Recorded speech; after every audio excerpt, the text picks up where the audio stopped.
All right, so 343 Industries 19 hours ago put out the Season 1 Outcomes Report. We're going to skim through this. We're not necessarily going to watch the whole thing or go through the whole thing. The concerning thing is that I don't know, and we'll get through it when we get to here, but, you know, our new playlist coming, our ranked playlist coming. I don't know if we're going to find that in this blog or not. Obviously, you guys probably know the ordeal more than me because I haven't watched it yet. Like you say, bro, focus on the positive. Yeah, exactly. And I hope that they get to turn it around. It's just been rough times overall because of their own fault, you know, and it's unfortunate, but hopefully we can fix it. There's a TLDR on it. Where is it? Is it at the bottom? Because maybe we just low-key read that. Okay. TLDR, we recommend reading the full blog below to get all the details and context, but here's a quick look at some of the updates coming when Season 2 launches on May 3rd. Fun fact, that's my birthday, don't forget it. This is by no means everything, and you can find additional insights from the team in each of their sections below, but we want to list some outcomes we think you'd like to see up front that are already locked and loaded for next month as work continues in numerous other areas, excuse me.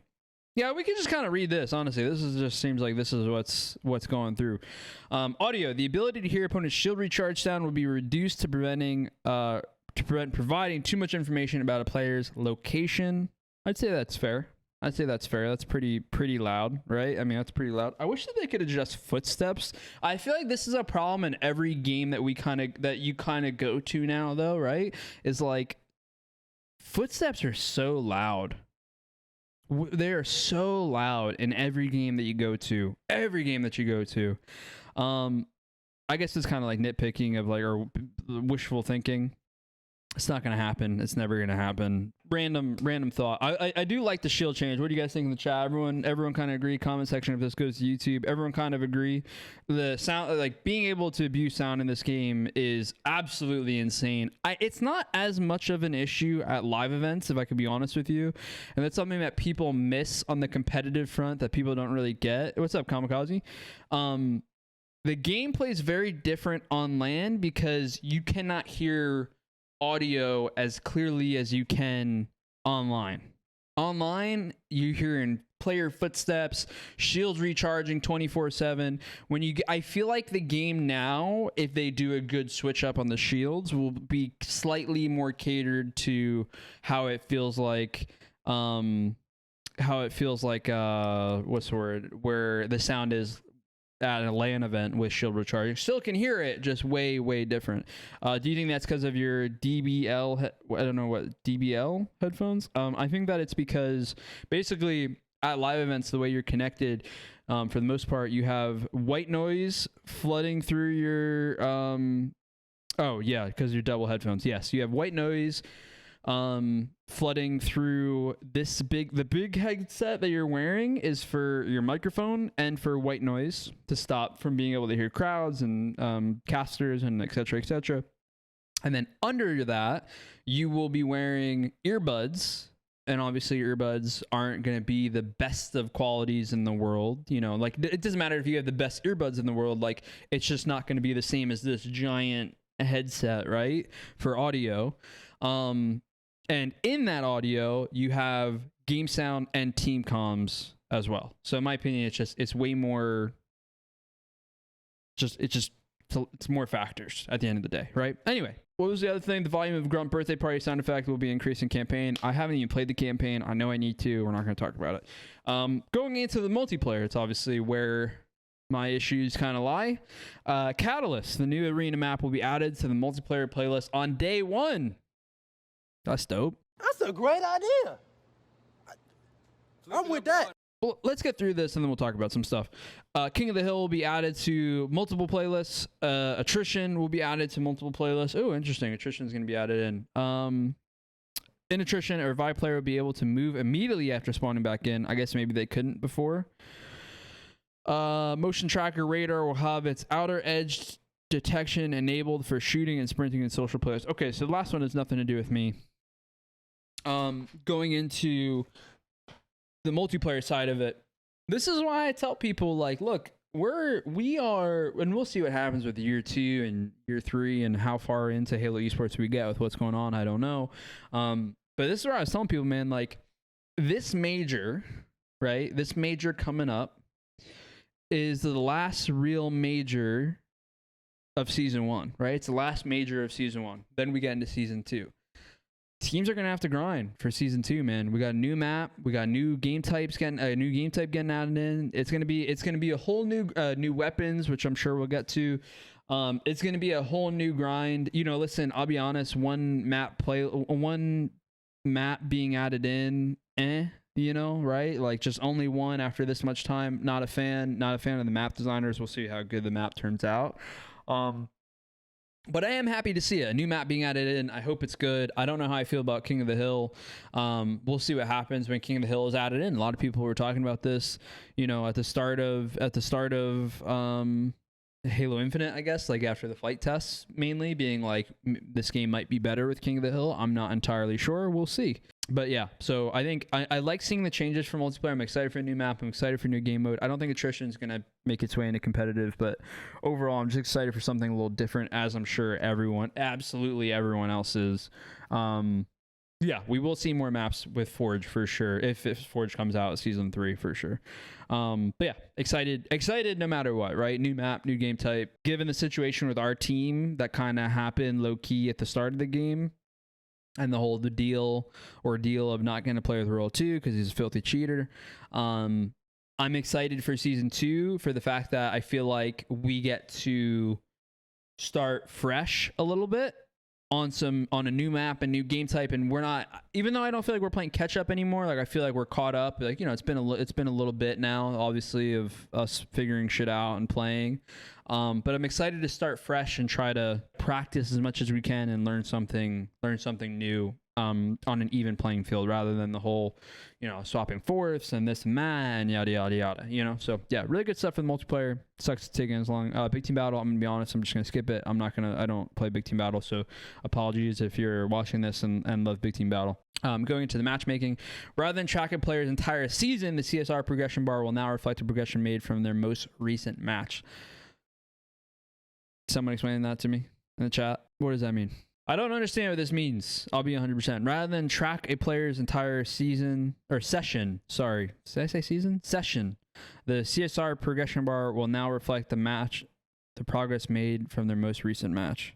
Is that just like the bar? I think that's just the bar tracker, right, guys? Oh, I don't know. Oh, okay. What Ben said just makes sense. I don't realize it because I'm in Onyx. Okay, so that okay. Because I'm like confused by it, but I guess that's, if you're below Onyx, that kind of makes more sense. I get the bar point now on what you guys are saying, so I understood. Custom games and Forge, addressing some custom games bugs with more coming down the road. Okay, absolutely nothing. Personal AI and Spartan chatter balance adjustments were made to emphasize what's most important for players. I guess that's not really like I guess just Spartan chatter, I guess. All right, going into PC, noticeable stability improvements. The team has resolved dozens of PC crashes. So here's the thing that I get really confused with, and I'm going to try to keep this whole video and this whole section of what we're talking about here positive, so I don't want to go too in-depth into it. Why can you not, like, just do it earlier? You know, I guess it goes back to, like, what Sketch said. What is that, Boosted? Why, like... I guess it goes back to what Sketch said about how they're hiring people and yada, yada, yada. But like, if you have the fixes already, you know, and you have stability improvements, like, shouldn't you be increasing it? Shouldn't you making your game have more stability be like a weekly thing that continues to get added in over and over and over and over again? You know what I mean? I don't know. Just a random thing. Obviously, I don't fucking make the game, but... okay, networking. Melee fights should be more consistent with opponents phasing through each other less and whiffing less when a melee should have connected. My God. Let me tell you something. My melees online are the worst fucking thing you have ever seen. Okay?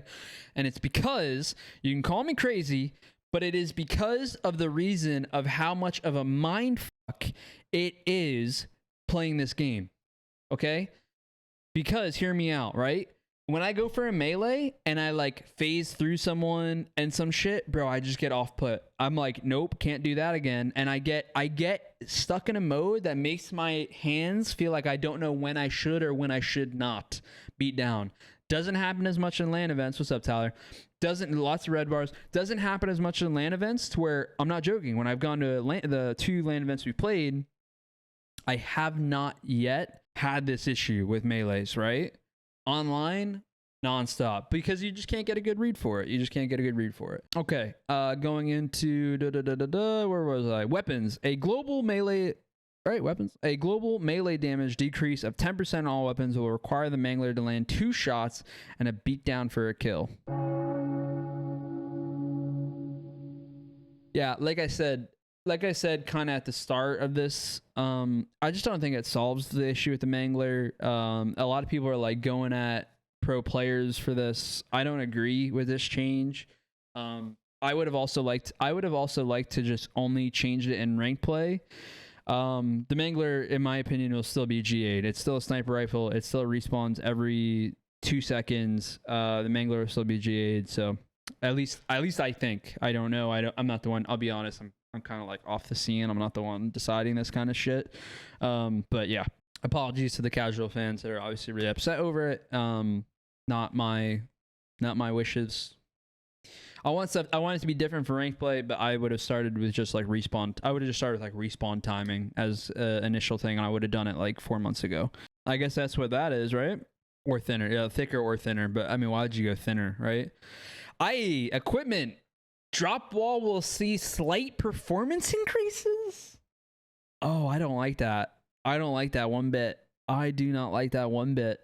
I feel like the drop shield's good where it's at. I don't agree with the drop wall being increased. And this is the concerning thing, is like, I wouldn't care about it being increased if I was confident that they could then decrease it back or change it back. You know what I mean? But that is the issue, obviously, right? That is the issue. It's tough. It's very, very tough. Overshield will slightly more shielding. I don't really mind the overshield change.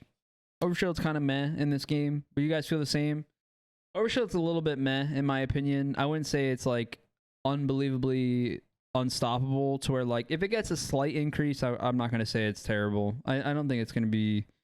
I feel like right now with Overshield, it kind of felt like, it feels like nothing. You know, I think it almost needed a little bit of a buff, but I don't know.